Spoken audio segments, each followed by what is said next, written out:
Hello, welcome to Neekutty's vlog. അന്നൊരു ഞണ്ട് റോസ്റ്റിൻ്റെ video ഇട്ട സമയം മുതൽ ഞാൻ ആലോചിക്കുന്നതാണ് ഒരു തവണ പുഴഞ്ഞണ്ട് കിട്ടുന്ന സമയത്ത് ഒന്ന് കാണിച്ചു തരണമെന്ന്. ഇന്ന് നമുക്ക് പുഴഞ്ഞണ്ട് കിട്ടിയിട്ടുണ്ട്. ഇത് നമ്മളിന്ന് റോസ്റ്റ് ചെയ്യാനല്ല പോകുന്നത്, തേങ്ങ അരച്ച് കറി വയ്ക്കാനാണ് കേട്ടോ ഉദ്ദേശം. ഹൈലി ആക്റ്റീവായിട്ടുള്ള ഞണ്ടുകൂട്ടന്മാരാണ് കേട്ടോ. നോക്ക്, ഒരെണ്ണം പാത്രത്തിൽ നിന്ന് താഴെ ചാടി. ഇത് മുറിക്കുന്ന കാര്യം നല്ലൊരു ടാസ്ക്കാണ്. മുറിക്കുന്നതിന് മുന്നേ തന്നെ നമ്മൾ കറിക്കുള്ളത് തയ്യാറാക്കി വെക്കണം. അതിന് വേണ്ടിയിട്ട് മുളക് പൊടി, മഞ്ഞൾപ്പൊടി, മല്ലിപ്പൊടി ഇതെടുത്ത് വെച്ചിട്ടുണ്ട്. ഇനി ഉള്ളി, ഇഞ്ചി, പച്ചമുളക്, വെളുത്തുള്ളി, തക്കാളി ഇത്രയും കടുക് താളിച്ച് എണ്ണയിലിട്ട് നന്നായി ഒന്ന് വാടി വരുമ്പോൾ അതിലേക്ക് നമ്മൾ എടുത്തു വെച്ച 2 ടീസ്പൂൺ മുളക് പൊടി, 2 ടീസ്പൂൺ മല്ലിപ്പൊടി, ഒരു 1/4 ടീസ്പൂൺ മഞ്ഞൾപ്പൊടി ഇതിട്ട് നന്നായിട്ട് ഒന്ന് മൂപ്പിച്ചെടുക്കുക. ഇത് നല്ല രീതിയിലായി വരുമ്പോൾ അതിലേക്ക് 1 കപ്പ് തിളപ്പിച്ചാറിയ വെള്ളമാണ് കേട്ടോ. പച്ചവെള്ളം ഒഴിച്ചാൽ ആ മസാലയുടെ ടേസ്റ്റ് പോകുവേ. അതിനുശേഷം ആ വെള്ളം ചേർത്ത് നന്നായി ഇളക്കി ഒന്ന് യോജിപ്പിക്കുക.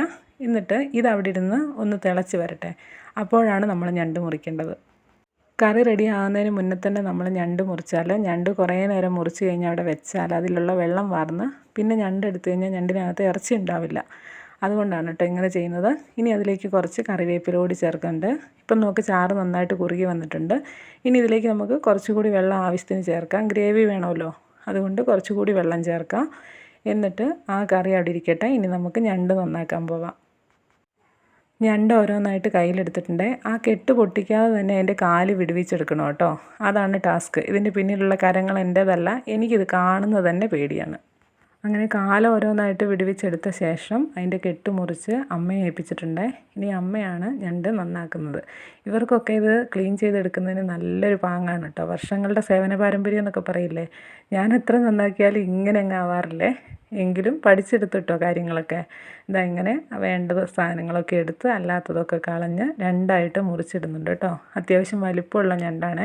മാത്രമല്ല നല്ല രീതിയിൽ ഇറച്ചിയുണ്ട്. ആ മഞ്ഞ കളറിൽ കാണുന്നതൊക്കെ നമുക്ക് വേണ്ടപ്പെട്ട സാധനങ്ങൾ തന്നെയാണ് കേട്ടോ. ആദ്യമൊക്കെ അത് വേസ്റ്റ് ആണെന്നാണ് ഞാൻ വിചാരിച്ചിരുന്നത്. ഇനി നമ്മൾ ആദ്യം തയ്യാറാക്കി വെച്ചിരിക്കുന്ന ആ ഗ്രേവി ഉണ്ടോ, അതിലേക്ക് ഈ ഞണ്ട് ഓരോന്നായിട്ട് ഇട്ട് കൊടുക്കുന്നു കേട്ടോ. ഇനി ഇതെല്ലാം കൂടി നല്ല രീതിയിൽ ഒന്ന് ഇളക്കി യോജിപ്പിച്ച് അതിലേക്ക് ഉപ്പും മഞ്ഞളും മല്ലിയും മുളകും എല്ലാം ഒന്ന് നന്നായിട്ട് പിടിച്ച് വരണം. ഉപ്പിട്ട കാര്യം ഞാൻ പറയാൻ വിട്ടുപോയിട്ടുണ്ടല്ലേ. ആ ഗ്രേവി തയ്യാറാക്കുന്ന സമയത്ത് തന്നെ അതിലേക്ക് ആവശ്യത്തിന് ഉപ്പും കൂടി ചേർക്കണം കേട്ടോ. ഇനി ഇത് നമ്മളൊന്ന് മൂടി വെച്ച് വേവിക്കുകയാണ് ചെയ്യുന്നത്. ഞണ്ടിന് അത്യാവശ്യം നല്ല രീതിയിൽ വേവുണ്ട് കേട്ടോ. ഇനി ഇത് നമ്മൾ നന്നായിട്ട് മൂടി വെച്ച് വേവിക്കണ്ടേ. വെന്ത് വരുമ്പോൾ ഏകദേശം ഈ ഒരു അവസ്ഥയിലാകും. അപ്പോഴേക്ക് കണ്ടോ കറി ഒന്ന് വറ്റിയിട്ടുണ്ട്.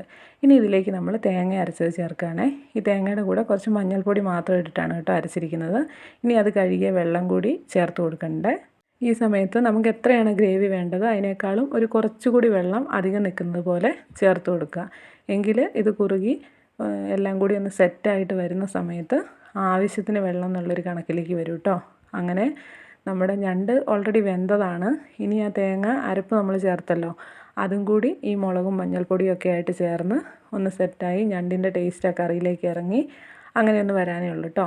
ഇപ്പോൾ കറി റെഡി ആയിട്ടുണ്ട്. ഇനി നമുക്കിതിലേക്ക് ഒരു വറവിടാം അല്ലേ. അതിന് വേണ്ടിയിട്ട് കടുക് താളിച്ച് അതിലേക്ക് ഉള്ളി അരിഞ്ഞ് ആ വറവും കൂടി ചേർത്ത് കഴിഞ്ഞാൽ നമ്മുടെ വളരെ ടേസ്റ്റി ആയിട്ടുള്ള ഞണ്ട് കറി ഇവിടെ റെഡിയാണ്. എല്ലാവരും ട്രൈ ചെയ്യണേ. ഇഷ്ടമായാൽ ലൈക്ക് തരണേ.